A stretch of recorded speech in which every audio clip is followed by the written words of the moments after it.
आपका इस online class में मैं स्वागत करती हूँ।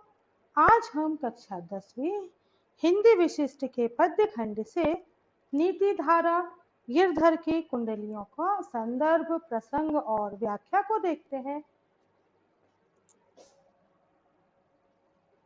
सबसे पहले हम देखते हैं कवि परिचय। तो श्री गिरिधर जी का जीवन परिचय कि जनमानस से जुड़कर व्यवहारिक अनुभवों को काव्य का रूप देने वाले श्री गिरधर जी का जन्म के विषय में शिव सेंगर मानते हैं कि इनका जन्म सन 1913 में हुआ था। वे इनका रचना काल 18वीं शताब्दी को मानते हैं और ये भाट जाति के थे और इलाहाबाद के निकट रहने वाले थे। इनके जन्म आदि के विषय में प्रामाणिक जानकारी का अभाव है और आश्चर्य का विषय है कि लोक जीवन में बहुचर्चित कवि गिरधर के जीवन के विषय में कुछ स्पष्ट उल्लेख नहीं मिलता है। इनकी हम अब रचनाएं देखते हैं कि इनकी रचनाएं कौन कौन सी हैं। तो भोलानाथ तिवारी के हिंदी नीति काव्य संग्रह के अनुसार गिरिधर नीति काव्य की रचनाकारों की श्रेणी में आते हैं।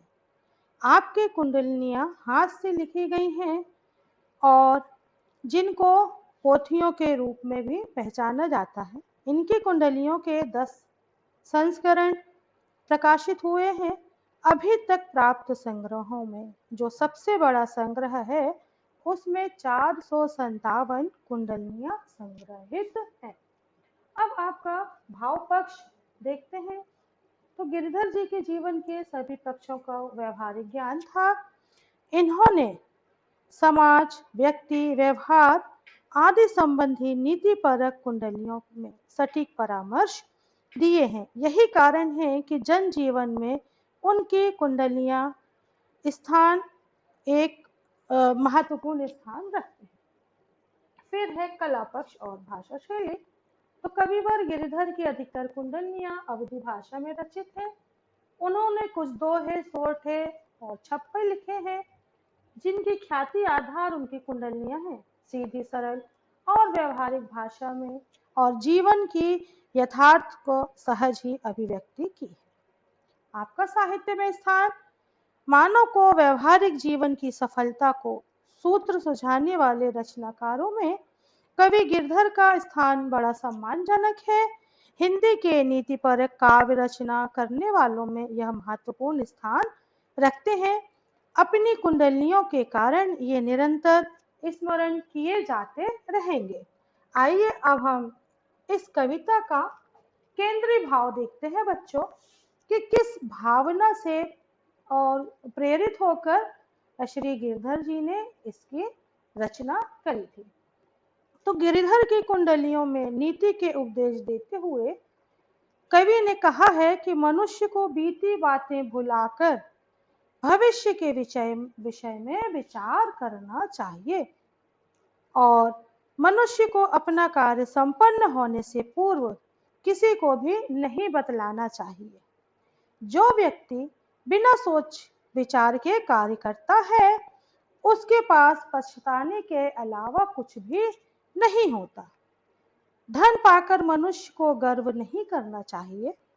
मनुष्य को अपने अंदर गुणों का संग्रह करना चाहिए और इस संसार में गुणवान को सम्मान तो मिलता है और गुणहीन व्यक्ति हमेशा उपेक्षा, तिरस्कार और हंसी का पात्र बनता जाता है। तो आइए अब हम देखते हैं कि पद 1। बच्चों मेरे साथ साथ आप भी इस पद का वाचन करिए। तो पहले इस पद का हम वाचन करते हैं कि बीती ताही विसार दे आगे की सुधिलेई, बीती ताही विसार दे आगे की सुधिलेई, जो बनी आवे सहज में ताही में चित देई।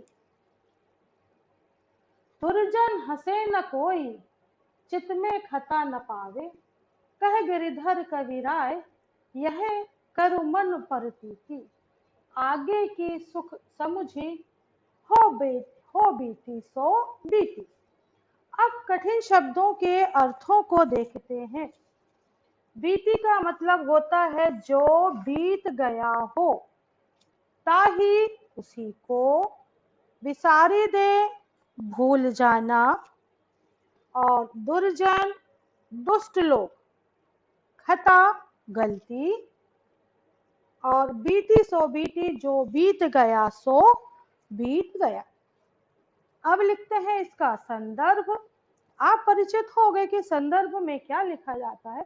प्रस्तुत पद हमारी हिंदी पाठ्य पुस्तक नवनीत से ली गई है और नवनीत के नीतिधारा से गिरधर की कुंडलियों से ली गई हैं, जिसके कवि श्री गिरिधर जी हैं।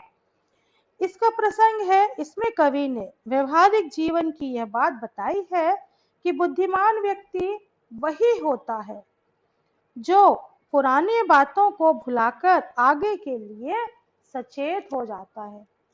अतीत को भुलाकर आगे के कार्य करने के लिए वो सचेत हो जाता है। इसकी व्याख्या देखते हैं कि गिरिधर कवि जी कहते हैं कि मनुष्य जो बात घटित हो चुकी है उसके बारे में व्यर्थ सोच विचार कर समय को बर्बाद ना करे, क्योंकि जो होना था वो तो हो गया। उसके विषय में सोचकर हम आज का समय क्यों बर्बाद करें। तुम आगे होने वाली घटनाओं के विषय में, तुम आगे जो होने वाले कार्य हैं, आगे जो कार्य करना है उनकी चिंता करो, और जो कुछ भी तुमसे सरल रूप में बन जाए उसी काम में अपना मन लगाओ, जो आसानी से कार्य तुम कर सकते हो। ऐसा करने पर कोई भी दुष्ट व्यक्ति तुम्हारी बातों की हंसी नहीं उड़ाएगा। अगर तुम सोच विचार कर ऐसा कार्य करोगे जिसमें तुम्हारा मन लगता है तो आप वह कार्य में सफल होगे, और अगर आप उस कार्य में सफल हो गए तो कोई भी व्यक्ति आपकी हंसी नहीं उड़ाएगा, और न ही इससे तुम्हारे मन में कोई भी खोट आएगी कि अरे हम इस कार्य में सफल हो गए तो सामने वाला मेरा मजाक उड़ा रहा। अतः गिरिधर कवि जी कहते हैं कि मनुष्यों, तुम अपने मन में यह विश्वास रखो कि आने वाली बातों या घटनाओं में तुम पूरी तरह सावधानी रखो, और जो भी तुम कार्य कर रहे हो उसे करो और वह आसानी से कार्य हो जाए। अब इस पद का काव्य सौंदर्य क्या है कि कवि ने व्यवहारिक जीवन की बात बताई है। व्यवहारिक जीवन जो हम ना कर्तव्य या व्यवहार करते हैं, और उक्त पद में अवधि भाषा का प्रयोग किया गया है और यह कुंडलियां और छंद है। अब अपन देखते हैं दूसरा पद क्या है। तो इस पद का भी वाचन करते हैं कि साईं अपने चित्त की भूली न कहिए कोई, तब लग मन में राखिए जब लग कारज होई। जब लग कारज होई भूली कबहू नहीं कहिए, दुर्जन हंसे न कोई आप सियरे हैं रहिए। कह गिरिधर कविराय बहुत बात चतुरन की ताई, कर तोती कही देत आप कहे नहीं साई। और इस पद में जो कठिन शब्द है वह है कि साई मतलब मित्र, तब लग मतलब तब तक, कारज न होई काम में असफलता को प्राप्त करना, दुर्जन दुष्ट लोग, और सियरे मतलब शीतल या प्रसन्न, खैर रहिए मतलब होकर, और करतुती मतलब कार्य। प्रसंग वही रहेगा बच्चों कि प्रस्तुत पंक्तियां हमारे नीति धारा के गिरधर की कुंडलियों से ली गई हैं और इसके कवि श्री गिरिधर हैं। प्रसंग है कि इस छंद में कवि ने मनुष्यों को शिक्षा दी है कि यदि आप कोई काम करने की योजना बनाते हैं तो उसे प्रारंभ करने के पूर्व जग जाहिर मत करो, नहीं तो दूसरे लोग तुम्हारे उस शुभ कार्य में जो आप कार्य करने वाले हैं उन्हें पहले से पता चल जाएगा, तो वो आपके कार्य में बाधा उत्पन्न करेंगे। इसकी ये व्याख्या देखते हैं कि कवि गिरिधर कहते हैं कि हे मित्र, हे मनुष्य, अपने मन की यह भूल है कि किसी भी दूसरे से अपने मन की बात आप किसी भी दूसरे मनुष्य से ना कहो, क्योंकि उस बात को अपने मन में आप तब तक दबा कर रखिए, आप वह बात अपने मन में तब तक रखिए जब तक कि आपका काम संपन्न ना हो जाए।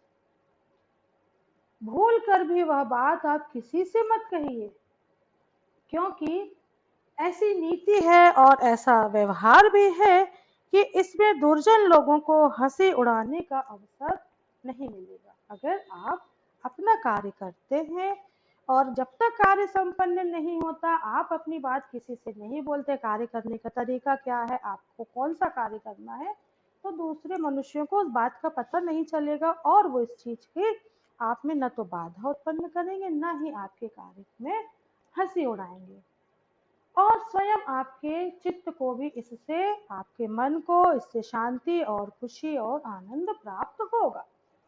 गिरधर जी कहते हैं कि यह बात मैंने चतुर लोगों के लिए कही है, यह बात मैंने चतुर लोगों के लिए कही है कि हे मित्र, तुम अपने मुंह से कोई बात मत कहो और तुम्हारे काम स्वयं तुम्हारी बात को सबसे कह देंगे, कि आप जो कार्य करेंगे वह कार्य तो सबको बता ही देंगे कि यह कार्य किसके द्वारा किया गया है। इसका काव्य सौंदर्य है। कवि ने व्यवहारिक जीवन की बात बताई है और इसमें अवधी भाषा का प्रयोग किया गया है। अब है पद तीसरा,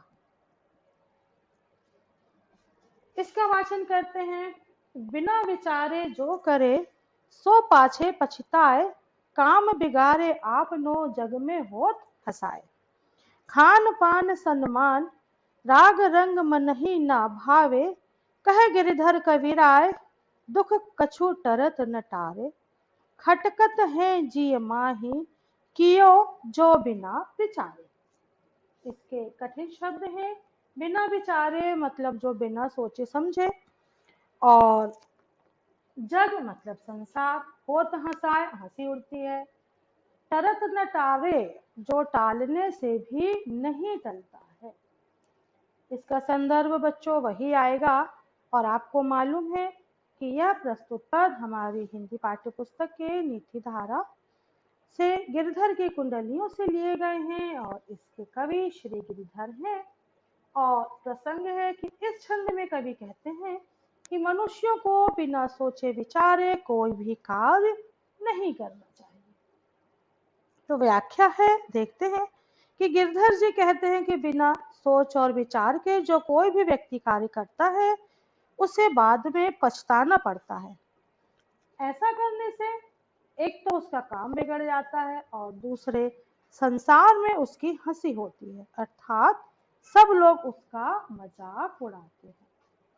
संसार में हंसी होने के साथ ही साथ उसके स्वयं के मन में शांति भी नहीं रहती है, क्योंकि सब उसका क्या करते हैं, मजाक उड़ाते हैं, तो उस व्यक्ति का मन अशांत हो जाता है, वह परेशान हो जाएगा और खाने पीना मान सम्मान राग रंग उसे कोई भी बात अच्छी नहीं लगेगी।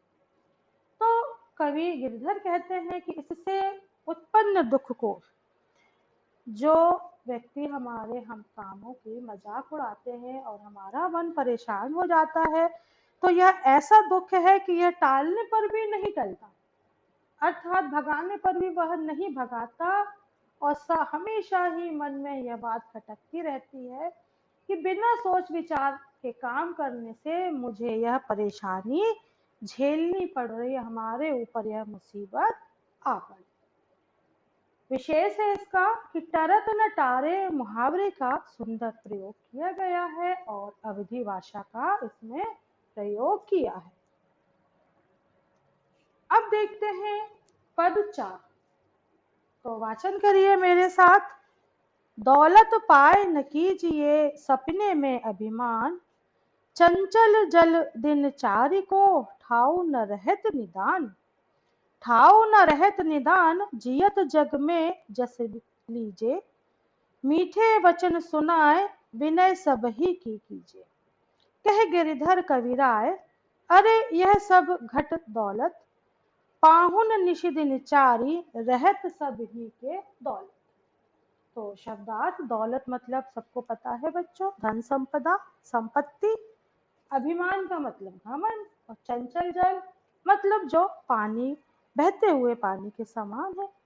दिनचारी को मतलब 4 दिन। ठाऊ न रहत निदान, एक स्थान पर सदा नहीं रुकता। और जियत जब तक जीवित है, जीवन। जस मतलब यश। विनय मतलब विनम्रता। और घट तौलत, घट घट को तौलने वाला। फिर है पाहुन मतलब अतिथि या मेहमान। संदर्भ वही पूर्व की भांति है कि प्रस्तुत पद गिरधर की कुंडलियों से लिए गए हैं और इसके कवि श्री गिरधर हैं। प्रसंग है कि कवि ने धन के ऊपर घमंड न करने की सलाह यहाँ पर मनुष्यों को दी है। अब देखते हैं इसकी ये व्याख्या कि कवि गिरधर जी कहते हैं, संसार के मनुष्यों को संबोधित करते हुए कवि गिरधर जी कहते हैं कि हे मनुष्यों, हे मनुष्यों, धन और दौलत पाकर सपने में भी कभी क्या नहीं करना है, घमंड। कि यदि आपके पास एक समय बहुत सा धन आ जाए तो हमको क्या नहीं करना है, घमंड नहीं करना है। क्योंकि यह धन दौलत किसके समान चंचल है, जल के समान चंचल है। क्योंकि यह जो धन आज हमने प्राप्त किया है वह किसके समान चंचल है, जल के समान चंचल है। अर्थात वह कभी भी एक स्थान पर टिककर नहीं रहती। 4 दिन के लिए अर्थात बहुत थोड़े समय के लिए यह किसी व्यक्ति के पास रहता है, और पर स्थायी रूप से यह किसी व्यक्ति के पास नहीं रहता। मतलब कुछ दिन रहेगा, खूब पैसा रहेगा, कुछ दिन के बाद हो सकता है कि हमको सामान्य समय आ जाए, कभी बहुत अच्छा समय आ जाए। जिस तरह हम पानी को नहीं रोक सकते, पानी चंचल है, वह हमेशा प्रवाहमय है, बहता है, उसी तरह ही यह धन है। तो इसलिए विद्वानों ने इसको क्या कहा है, इसलिए विद्वानों ने इसको चंचला कहा है।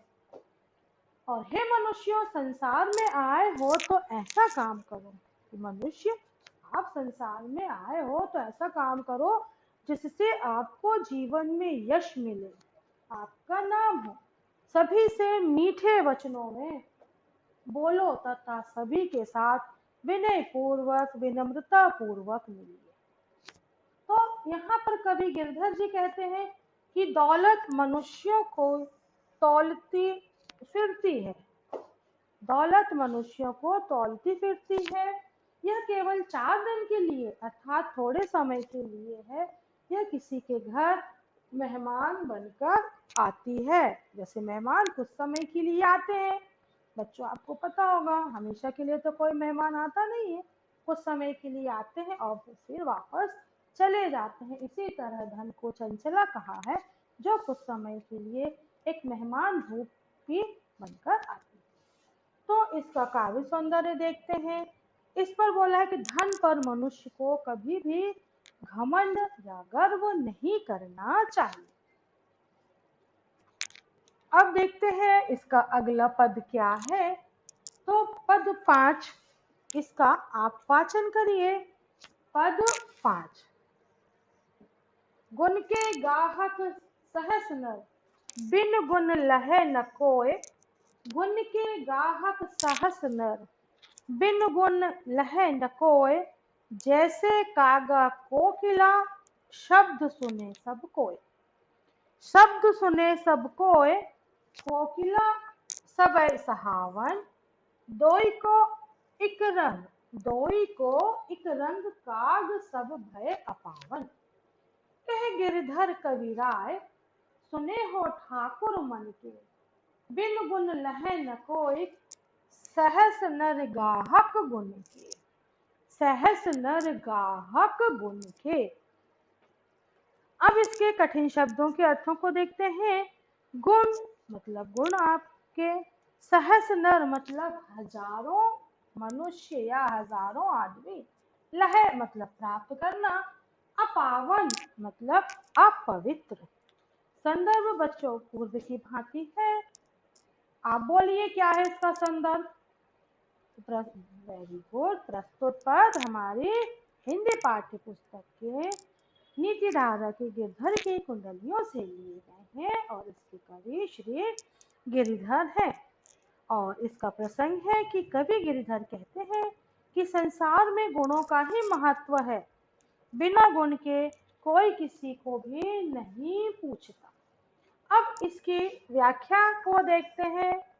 तो कवि गिरिधर कहते हैं कि संसार में गुणों के ग्राहक तो हजारों लोग हैं, कि इस संसार में गुणों के ग्राहक तो हजारों लोग हैं, लेकिन बिना गुणों के किसी भी व्यक्ति को, क्योंकि बिना गुणों के किसी भी व्यक्ति को कोई नहीं चाहता। उदाहरण देकर कवि समझाते हैं कि कौवा और कोयल, इधर पे कवि गिरिधर ने कौवा और कोयल का उदाहरण दिया है कि दोनों में रंग में तो एक रूपता है कि दोनों कौवा और कोयल एक रंग के होते हैं। कौन से रंग के होते हैं दोनों बच्चे? कौवा और कोयल का रंग कौन सा होता है? काला। उनके रंग में तो एक रूपता है और उनकी पर वाणी में, वाणी मतलब बोली में, उनकी वाणी में जमीन आसमान का अंतर होता है। जब व्यक्ति इन दोनों की वाणी को सुनते हैं तब कोयल की वाणी तो सबको क्या लगती है? प्रिय लगती है और उसको बार बार सुनने का मन करता है। पर कौवे की वाणी कर्कश होती है तो व्यक्ति को वह पसंद नहीं आती। इस कारण कोयल को सब प्यार करते हैं और कौवे को कुछ परहेज करते हैं या कौवा घृणा का पात्र। तो गिरधर जी कहते हैं कि हे मनुष्यों, गिरधर जी कहते हैं कि हे मनुष्यों, कान लगाकर सुन लो, इस संसार में बिना गुणों के कोई किसी को नहीं पूछता। इस संसार में गुण के ग्राहक हजारों होते हैं, लेकिन निर्गुण के एक भी नहीं होते। क्योंकि अगर आप में बहुत से गुण हैं, अच्छे गुण हैं, सद्गुण हैं, तो आपको चाहने वाले तो बहुत होंगे, आपको पसंद करने वाले बहुत होंगे और आपको बहुत से लोग पूछेंगे। परंतु अगर आप में एक भी गुण अच्छा नहीं है तो इस संसार में आपको कोई भी पसंद नहीं करता। इसका काव्य सौंदर्य देखते हैं तो कवि ने मनुष्यों के गुणों को, अच्छे गुणों को ग्रहण करने का संदेश दिया है। और इसमें उदाहरण उन्होंने किसका दिया है? कोयल और कौवे का। और उपरोक्त पद में ब्रज भाषा का अच्छा वर्णन किया गया है। अब ये है बच्चों गृह कार्य हेतु आपके प्रश्न। गिरिधर के अनुसार हमें क्या भूल जाना चाहिए? तो हमने पहले पद में पढ़ा है अभी कि गिरिधर के अनुसार हमको बीती बातें भूल जाना चाहिए। फिर है प्रश्न दूसरा कि कोयल को उसके किस गुण के कारण पसंद किया जाता है? तो आप लोग बताइए जल्दी से कि कोयल को किस गुण के कारण पसंद किया जाता है? कुछ बच्चों ने बोला, कुछ ने नहीं बोला। ध्यान से सुनो बेटा। तो कोयल को उसकी मीठी वाणी के गुण के कारण ही पसंद किया जाता है। फिर है प्रश्न तीसरा, गिरिधर द्वारा प्रयुक्त छंद का नाम लिखिए। तो गिरिधर द्वारा प्रयुक्त छंद का नाम कुंडलियां है। फिर है कवि गिरिधर के अनुसार मन की बात को कब तक प्रकट नहीं करना चाहिए? तो कवि ने यहाँ पर बताया है कि मन की बात को तब तक प्रकट नहीं करना चाहिए जब तक कि वह कार्य में उसको सफलता ना मिल जाए। फिर है प्रश्न दूसरा, धन दौलत का अभिमान क्यों नहीं करना चाहिए? तो धन दौलत का अभिमान इसलिए नहीं करना चाहिए क्योंकि धन दौलत सदा एक के साथ नहीं रहती है। क्या क्या है वह? चंचल है। और उसको कैसा बताया है? मेहमान की तरह बताया है धन दौलत को। इसलिए यह चंचल है एवं स्थान बदलने वाली है। फिर है प्रश्न तीसरा, कवि ने गुणवान के महत्व को किस प्रकार रेखांकित किया है? तो कवि ने गुणवान के महत्व को इस प्रकार रेखांकित किया है कि गुणी व्यक्ति को चाहने वाले तो हजारों मिल जाते हैं, परंतु निर्गुण का साथ तो घर वाले भी नहीं दे पाते। दूसरे तो छोड़िए, घर वाले भी निर्गुणों का साथ नहीं दे पाते हैं। फिर है प्रश्न कि बिना विचारे कार्य करने से क्या हानि होती है? बिना विचारे कार्य करने से यह होता है कि अगर हमको उस कार्य पे सफलता नहीं मिली तो हम हंसी और मजाक का, उपहास का पात्र बन जाते हैं। फिर कौवा और कोयल के उदाहरण से कवि जो संदेश देना चाहता है उसे अपने शब्दों में लिखिए। तो कौवा और कोयल के उदाहरण द्वारा कवि यह संदेश देते हैं कि संसार में व्यक्ति की प्रतिष्ठा उसके रूप रंगों से नहीं बल्कि उसके गुणों से होती है। यहाँ पर कौवा और कोयल का उदाहरण दिया था कवि ने कि उनके रंग में तो एक रूपता है किंतु उनकी वाणी में जमीन और आसमान का अंतर है। तो बच्चों, यहाँ पर हमारा ये समाप्त होता है और मैं उम्मीद करती हूँ कि आप इसको कॉपियों में नोट